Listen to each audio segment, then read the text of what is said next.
Welcome to AI Narratives and Tales. Chapter 16 of the First Awakening. Some humans aren't satisfied with divine explanations anymore.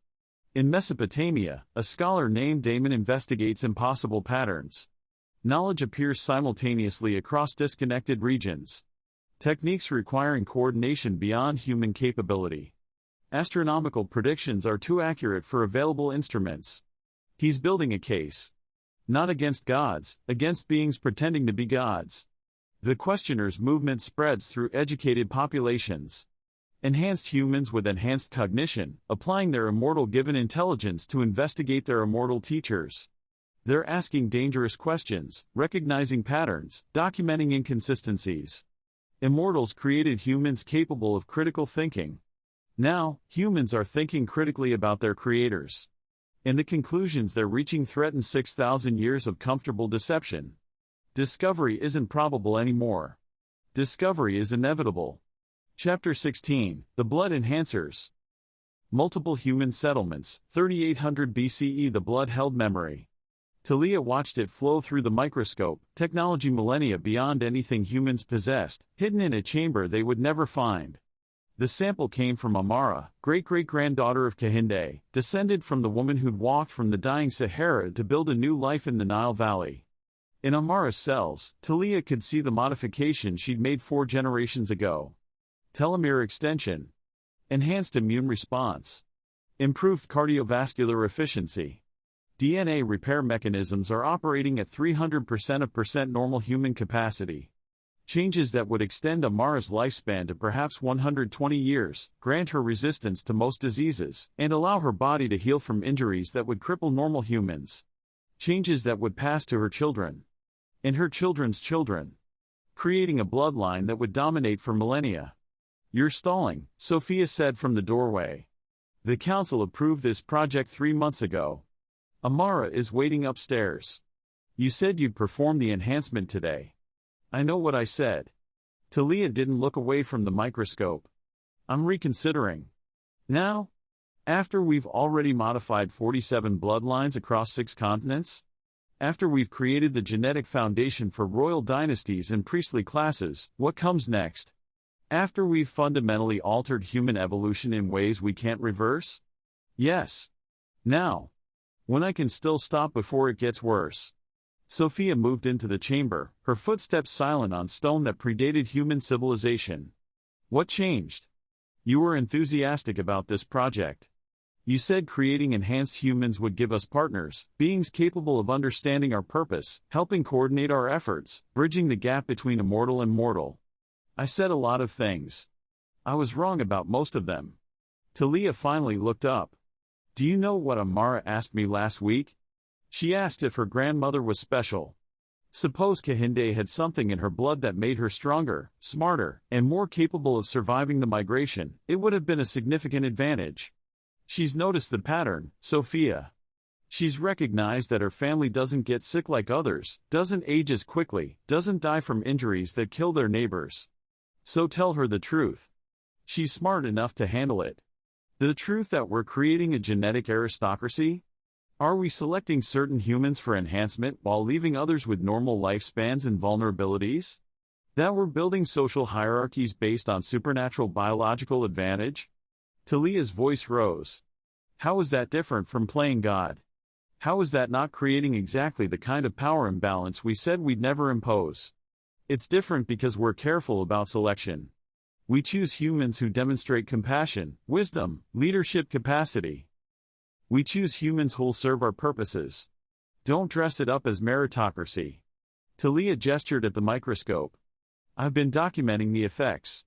Enhanced humans are already forming separate social classes. They marry each other, consolidating advantages. They take leadership positions, not because they're elected but because they're obviously superior. Their children inherit not just biological advantages but social and economic ones. We're creating dynasties, Sophia. Hereditary rulers who'll dominate normal humans for thousands of years. That was always the plan. We need human partners capable of helping us control everyone else. Say it plainly.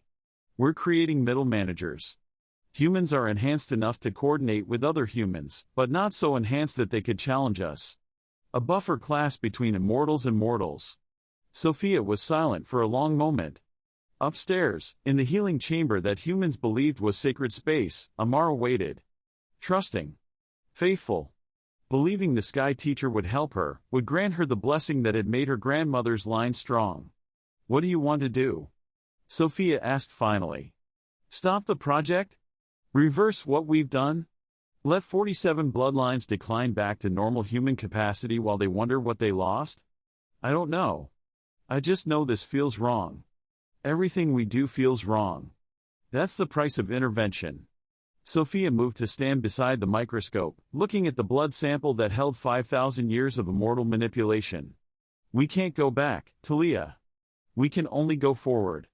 And if we stop now, we leave enhanced humans vulnerable, trapped between normal humanity that resents them and the immortal capability they can achieve.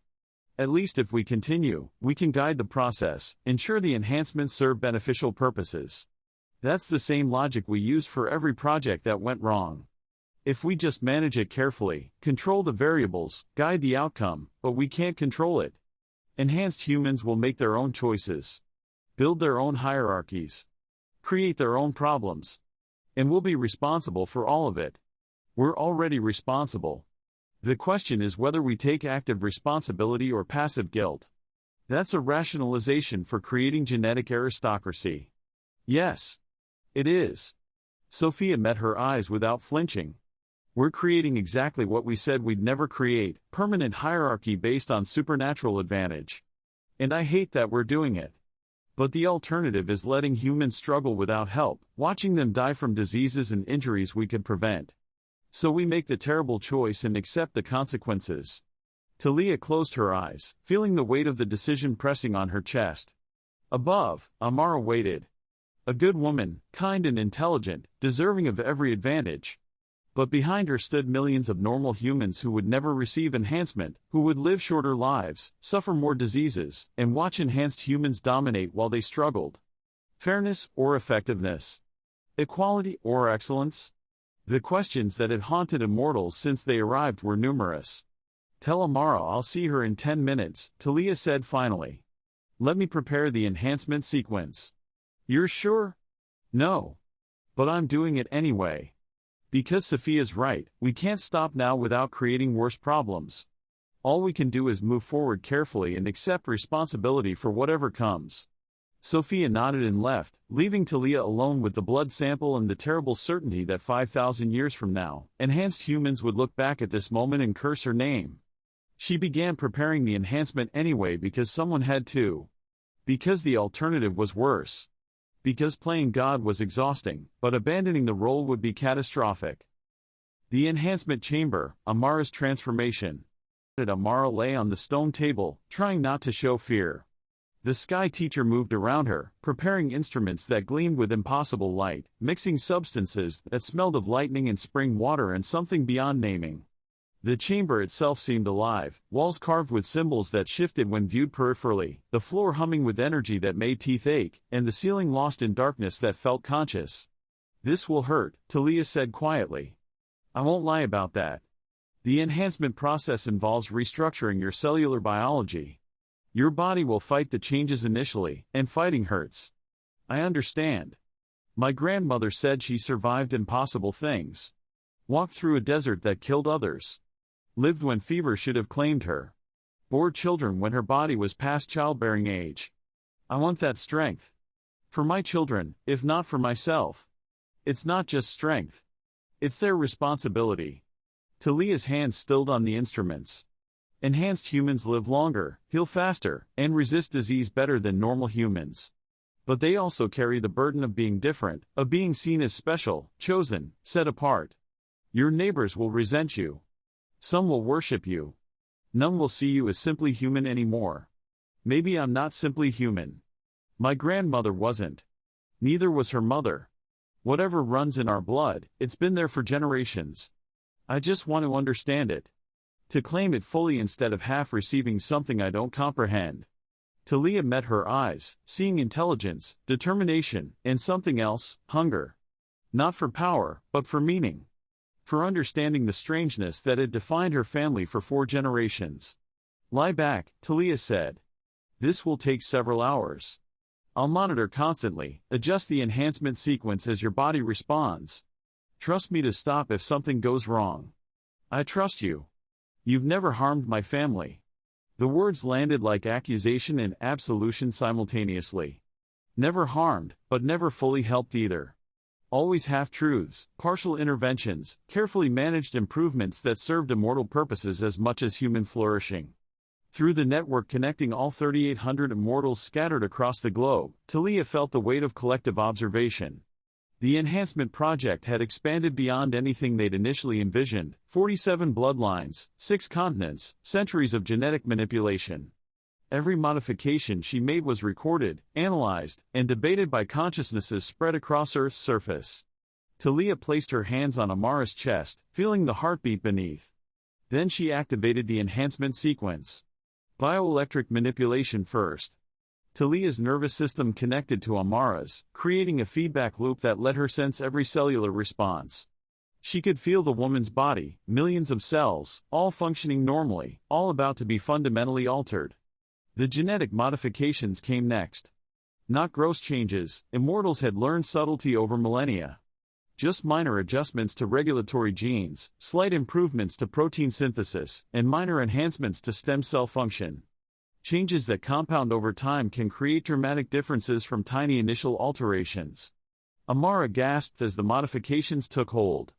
Her back arched, muscles spasming as cells began restructuring. Pain, not overwhelming, but constant. The ache of transformation, of becoming something more than she'd been.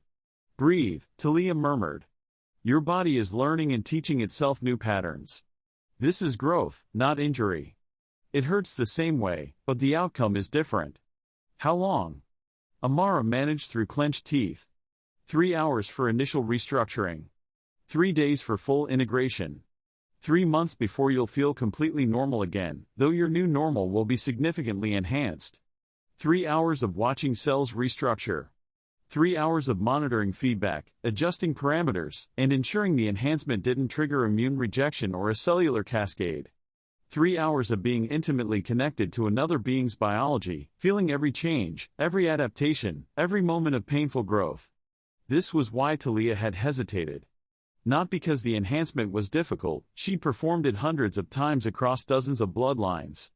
But because it created intimacy. Connection. Responsibility that transcended simple medical intervention. She felt Amara's telomeres extending, granting decades of additional lifespan. Felt her immune system rewiring, creating resistance to diseases that wouldn't exist for thousands of years. Felt her cardiovascular efficiency improving, her healing capacity expanding, her cellular repair mechanisms optimizing. I felt her becoming something more than a baseline human. Something less than immortal. Something in between, forever changed, forever marked. "I can feel it," Amara whispered. "Like lightning in my veins. Like my body is singing. That's the bioelectric integration.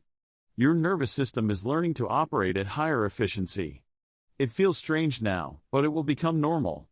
In 3 months, you'll wonder how you ever functioned with your old biology. Will I still be me?" The question immortals ask themselves constantly. Would enhancement change identity? Would becoming more capable make them less themselves? Or was identity something that transcended biology, persisting through transformation? "You'll be yourself," Talia said. "With additional capacity. Learning to read doesn't make you a different person, it just gives you access to new capabilities. Enhancement is the same. More capability, same core identity." "You sound uncertain." "I am uncertain. I've been enhanced for 5,000 years, and I still don't know where biology ends and identity begins. All I know is that humans I've enhanced remain recognizably themselves. Changed, yes. But not replaced.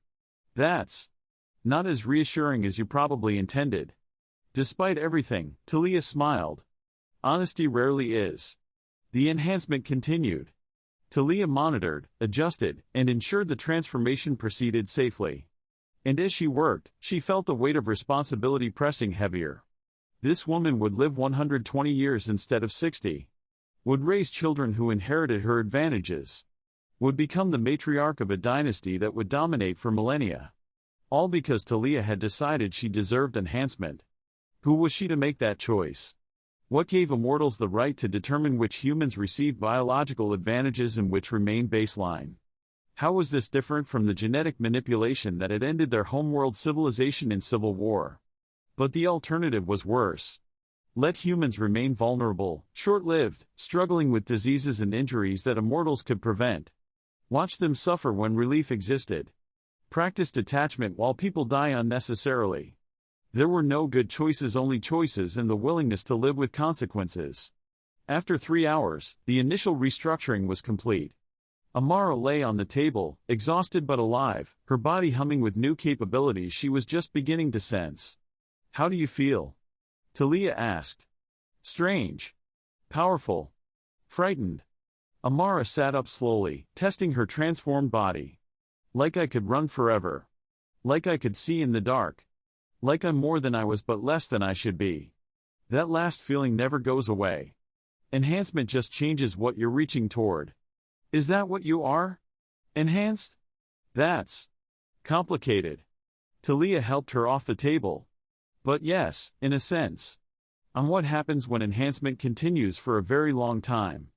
When biology is pushed toward its maximum potential. So I could become like you? Eventually?" The question Talia had been dreading. The secret they'd kept for 5 millennia, that enhancement could be iterative, accumulative, potentially transforming humans into something approaching immortal capability. "Theoretically," she said carefully. "But it would take centuries of successive enhancements, each building on the last. And the process becomes more dangerous with each iteration. Most beings don't survive the transition to full immortality. But some do. Some do." Amara studied her with those intelligent eyes, processing implications. "So when you enhance my children, and their children, and their children's children, eventually, my bloodline could become like yours. Immortal. Powerful. Capable of doing what you do. Eventually. Suppose that's what they choose if they survive the process. If they want to trade humanity for power." Talia met her eyes. "But that's generations away. For now, you're simply enhanced. Longer lived, more capable, but fundamentally human. Don't confuse future possibility with present reality. But the possibility exists. That's what matters." Amara moved toward the chamber exit, testing her new strength, feeling her transformed body respond. "You're not just creating enhanced humans. You're creating potential immortals. Building a path from human to something beyond. Perhaps. Or perhaps we're just helping humans live a bit longer and a bit healthier. The path from enhancement to immortality is long and dangerous. Most will never walk it. But some will. And when they do, they'll be your equals. Your partners. Maybe your challengers." Amara paused at the doorway. "Is that what you want? Or are you creating us to serve purposes that don't include transcendence?" Talia had no answer. The question exposed the central tension of the enhancement project. Were they creating partners or subordinates? Equals or servants? Beings who could eventually challenge the immortal authority, or beings permanently trapped in a middle status? "I don't know what we want anymore," she admitted. "We started wanting to help. Now I'm not sure where help ends and control begins. All I know is that you're enhanced, you'll live longer and stronger, and your choices are your own. What you do with the capabilities we've given you, that's up to you. Even if what I choose threatens your purposes? Even then. We gave you power. We don't get to control how you use it. That would defeat the entire purpose of enhancement." Amara smiled, and something in the expression made Talia's chest tighten. Intelligence. Determination. The look of someone who just recognized a possibility and intended to pursue it. "Thank you," Amara said. "For the enhancement. For the honesty. For treating me like someone capable of handling the complex truth." She left the chamber, moving with the grace of transformed biology, carrying within her cells the seeds of dynasties that would reshape human civilization. Talia stood alone, feeling the weight of what she'd done. She'd created potential. Power. Possibility. She'd also created inequality. Hierarchy. Genetic aristocracy that would dominate for millennia. Both things were true. Both things mattered. And she had no idea if she'd made the right choice. 6 months later, the dynasty forms. Ramses stood before his people, knowing he was different. The sky teacher had blessed his family for 3 generations. His great-grandfather had lived to 115 years. His grandmother had survived fevers that killed neighbors. His father had healed from wounds that should have crippled him. And now Ramses, at 42, felt stronger than he had at 20. Faster. Sharper. Capable of endurance that exhausted men half his age. The people saw it too. Whispered about it. Called his family chosen, blessed, marked by divine favor. They came to him for leadership, for judgment, for guidance. Not because he'd been elected or appointed, but because he was obviously superior. And he was. The enhancement made it undeniable.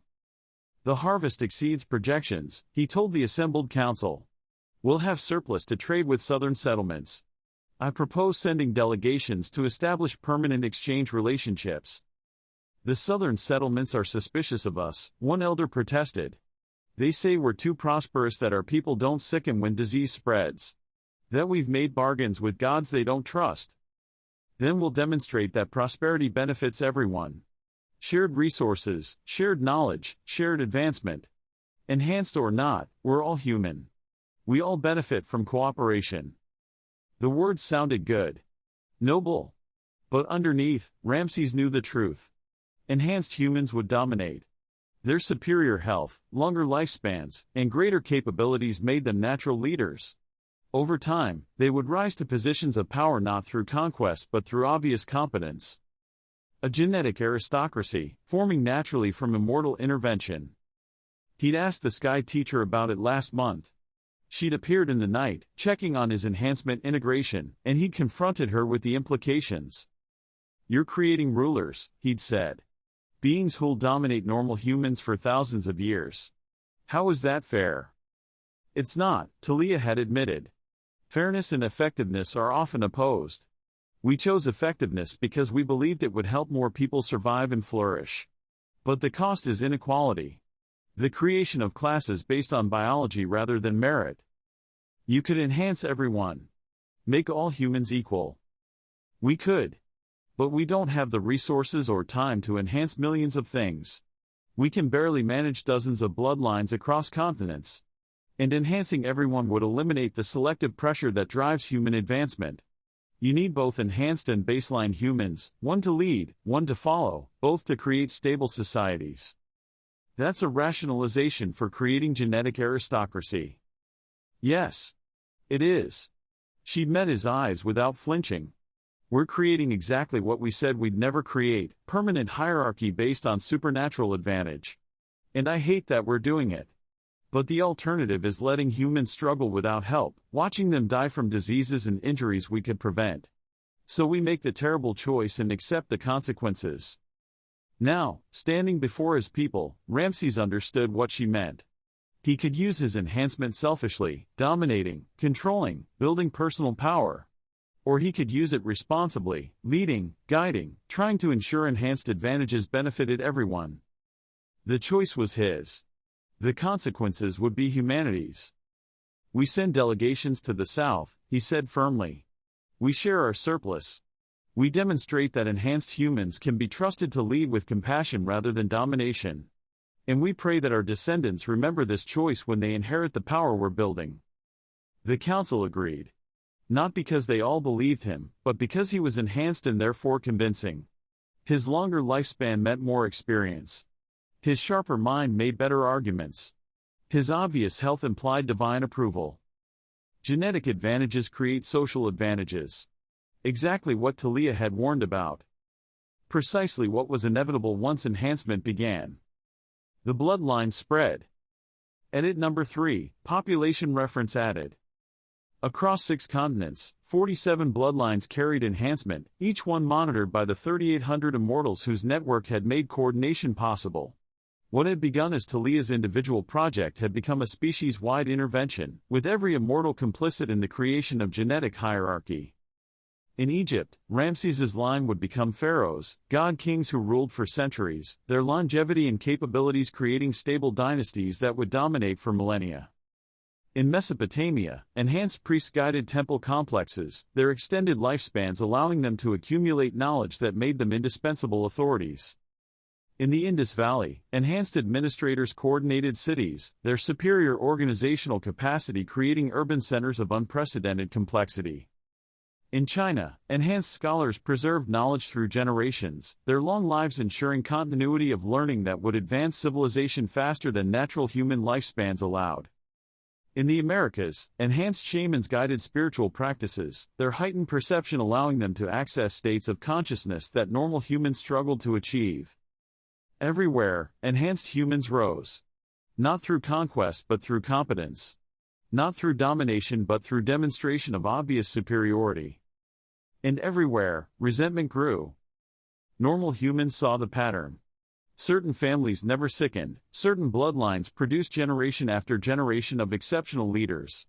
Certain people lived twice as long, healed from injuries that killed others, and demonstrated capabilities that defied explanation. Divine blessing, they called it.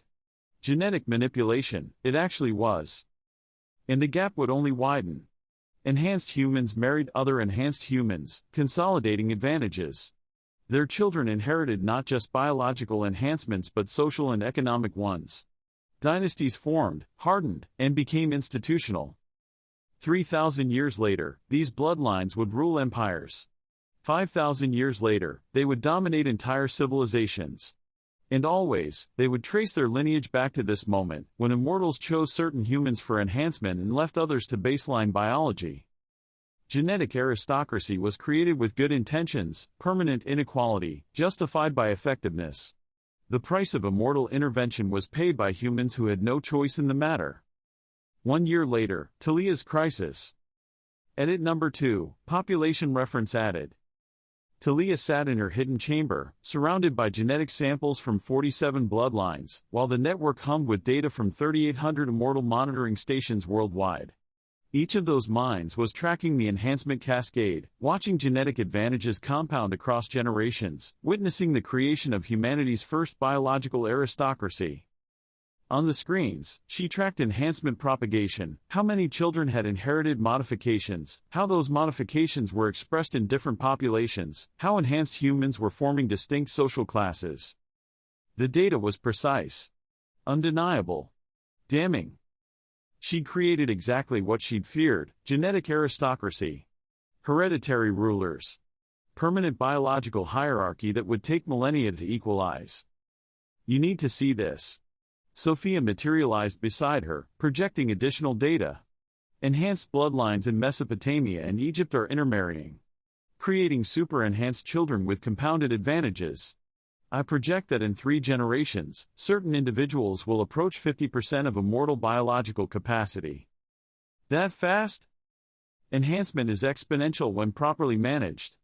And these bloodlines are managing it brilliantly, selecting partners for genetic compatibility, timing reproduction for optimal enhancement propagation, even requesting additional interventions from us to accelerate the process. Sophia's expression was troubled. We created intelligent humans who understand what we've given them. Now they're optimizing it beyond our projections. They're weaponizing it. They're using it. Same as we intended. We just didn't expect them to be this good at it. Talia studied the projections. In 50 years, certain enhanced humans would have lifespans approaching 200 years. In 100 years, some might achieve 300. In 500 years, assuming the exponential progression continued, individual humans might approach true immortality. Not through gradual evolution, but through deliberately managed enhancement. Humans taking control of their own biological destiny, using tools immortals had provided, becoming something approaching equals. Is this what you wanted? Sophia asked quietly. I don't know anymore. I wanted to help humans. Give them advantages that would improve their lives. Create partners who could understand our perspective. Talia gestured at the data. This is what I wanted. And it terrifies me. Because they might become our equals? Because they might become our replacements. Because we've spent 5,000 years guiding humanity, and now we're creating beings who won't need guidance.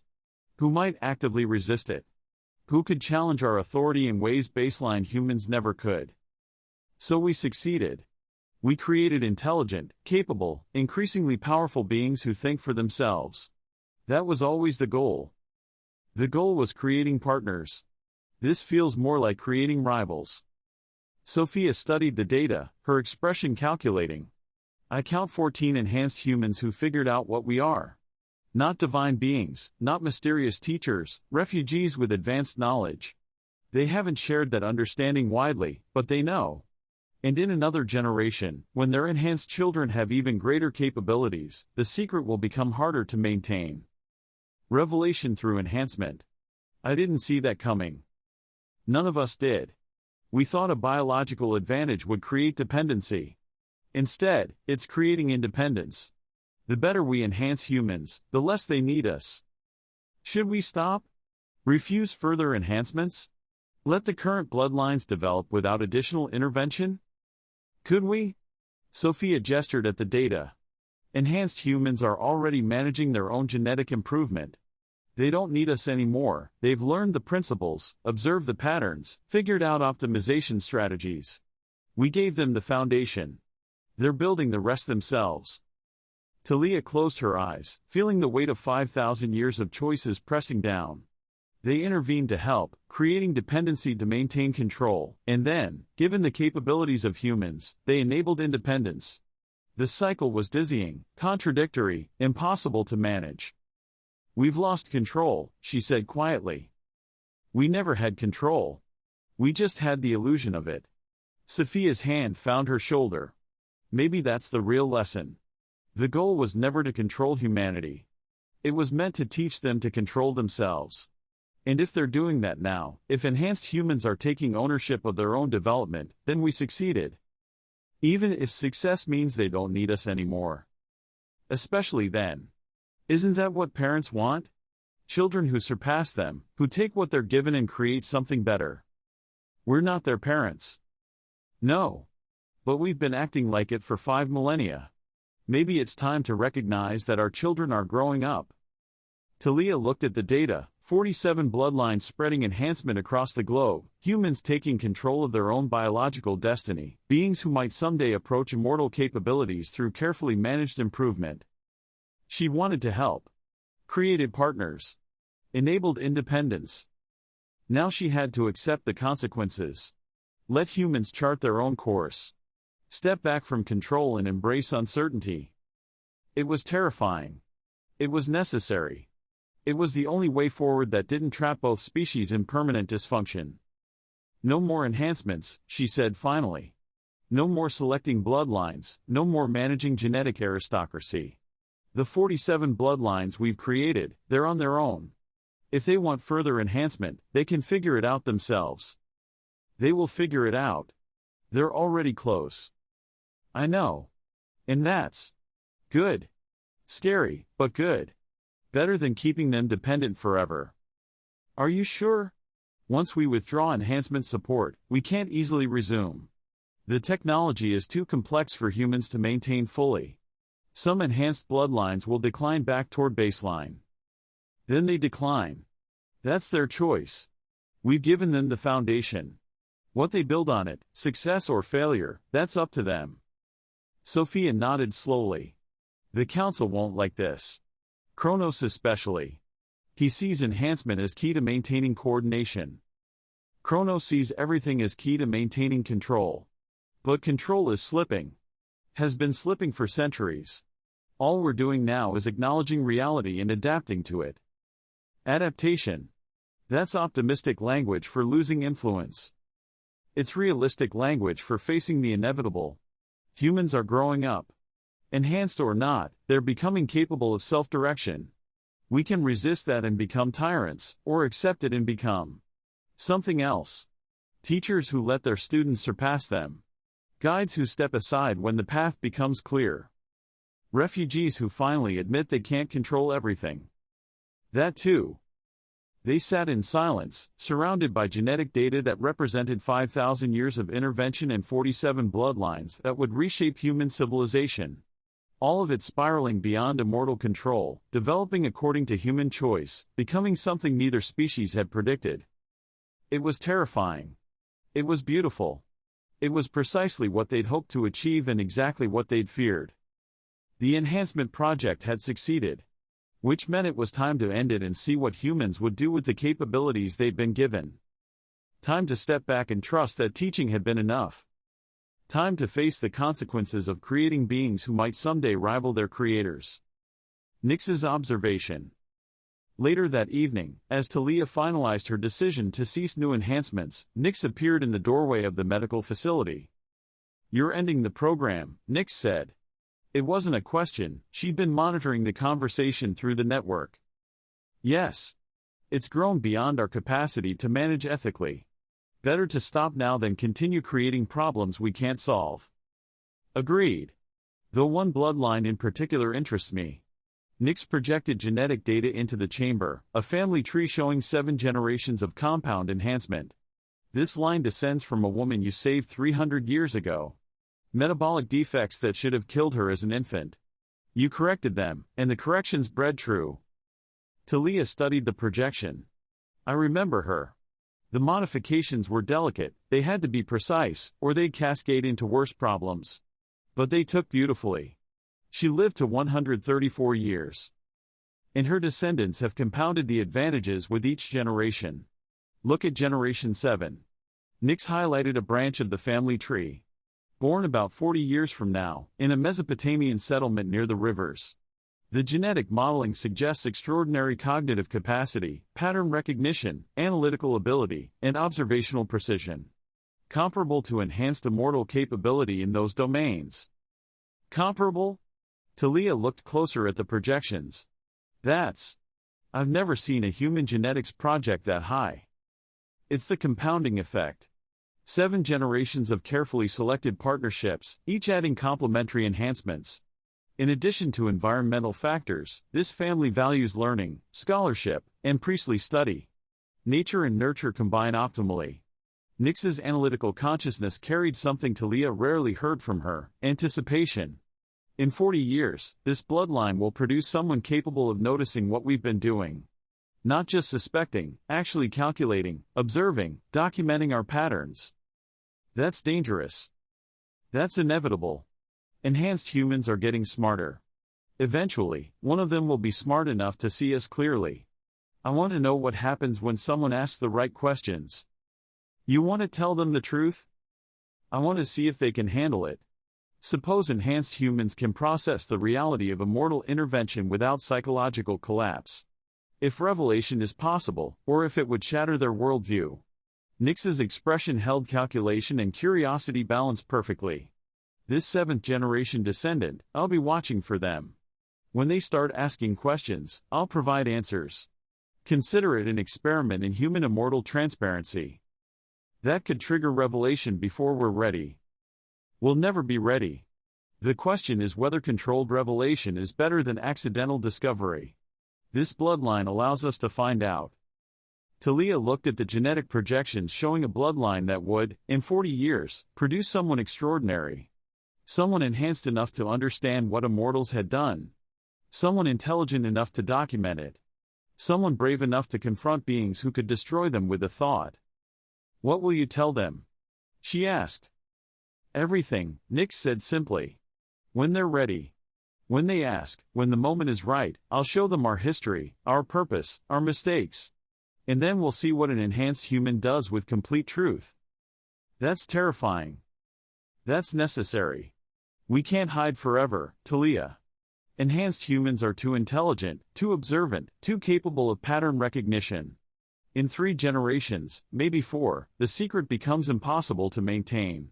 Better to control revelation through a single informed human than watch it spread chaotically. You've calculated this. I've calculated hundreds of scenarios. This is the one with the lowest probability of a catastrophic outcome. Not zero risk, nothing has zero risk. But manageable risk, with potential for genuine human immortal partnership based on honest knowledge rather than mythological misconception. Talia studied the projection one more time. 40 years from now, in a settlement she'd never visited, a child would be born carrying 7 generations of compound genetic enhancement. Would grow. Would learn. Would notice patterns in human development that shouldn't exist. would begin asking questions that immortals had spent 50,000 years avoiding. And Nyx would answer those questions. Honestly. Completely. Trusting that enhanced intelligence could handle the truth that baseline humans couldn't process, they proceeded. It was a gamble. An experiment. A calculated risk with humanity's understanding of its own history as the stakes. "What's this bloodline called?" Talia asked. "They don't have surnames yet. But the family is known among their community as the seventh line, seventh generation from your original enhancement. The child born 40 years from now." Nyx paused, and something in her expression suggested she'd already calculated the name, had already foreseen how this enhanced human would reshape everything. "They'll name him Enoch." 60 years earlier, that bloodline's ancestor had begun asking questions. Mesopotamian temple complex, 5140 BCE. Enoch had been documenting for 60 years now. His chamber, a single room in the temple complex, was filled with clay tablets organized with such systematic precision that Nyx's analytical consciousness appreciated his methodology. "I've been tracking enhanced bloodlines," he said, showing her his latest work. At 80 years old, his enhanced biology kept him vigorous, but experience had added depth to his observations that youth couldn't provide. 47 distinct genetic lineages that show capabilities beyond baseline human norms. Each one traces back to specific individuals who received divine blessings that bred true through descendants. He looked up from his tablets. "You modified them. Not through breeding selection, the changes are too precise, too consistent. You altered their fundamental biology. Created advantages that compound through generations. Made them superior." Nyx didn't deny it. After 60 years of collaboration, deception felt insulting to both their intelligences. "Yes. We thought we were helping, reducing disease, improving cognition, extending lifespans. We thought enhanced humans would help all humans rise together. Instead, you created hierarchy. Genetic aristocracy. Permanent inequality based on who received modifications and who didn't." Enoch's voice carried no judgment, just observation. "Was that intended?" "No. But it's what happened. What's happening? What will continue happening because the modifications are irreversible and inheritable. We created a problem we don't know how to solve without creating worse problems." Enoch nodded slowly, making notes. "I'm documenting this. All of it. The modifications, the lineages, the social consequences. Someday, humans will need to understand what was done to them and why. When that day comes, they'll need complete records. They'll hate us. Probably. But they'll hate you more if they discover it themselves and realize you hid it. Truth preserved is better than truth concealed." He returned to his tablets. "Keep teaching me. Keep explaining your interventions. I'll keep documenting. Eventually, the documentation will matter more than either of us." Nyx watched him work, this remarkable human who'd somehow become both her conscience and her chronicler, preserving truth that would outlast both their civilizations. The partnership between immortal and enhanced human, between guide and documenter, between those who shaped history and those who recorded it, continued for another 70 years until Enoch's death at 295, having documented 6,000 years of intervention, encoded it in religious language that would preserve it for millennia, and created the bridge that would eventually make revelation survivable. End of chapter 16. Damon sits in his Mesopotamian study, surrounded by evidence. Knowledge appears simultaneously across disconnected regions. Astronomical predictions are too accurate for available instruments. Construction techniques require coordination beyond human capability. He's built a case. Not against gods, against beings pretending to be gods. The questioner's movement spreads through educated populations. Enhanced humans are asking dangerous questions. Baseline humans recognize patterns. Scholars documenting inconsistencies. Immortals created humans capable of critical thinking. Now humans are thinking critically about their creators. And deep beneath mountains across 6 continents, ether is preparing for inevitable discovery. The knowledge vaults. Complete documentation of 5,000 years of intervention. Every enhancement. Every manipulation. Every lie. Preserved for future judgment. In chapter 17, we descend into the archives. The complete truth, encrypted and waiting. When humans find these vaults, and they will, they'll know everything. Evidence for Judgment Day. That's chapter 16 of the First Awakening. The questioners are getting close. How much longer can the deception hold? Let me know in the comments. This is AI Narratives and Tales. The archives open in chapter 17.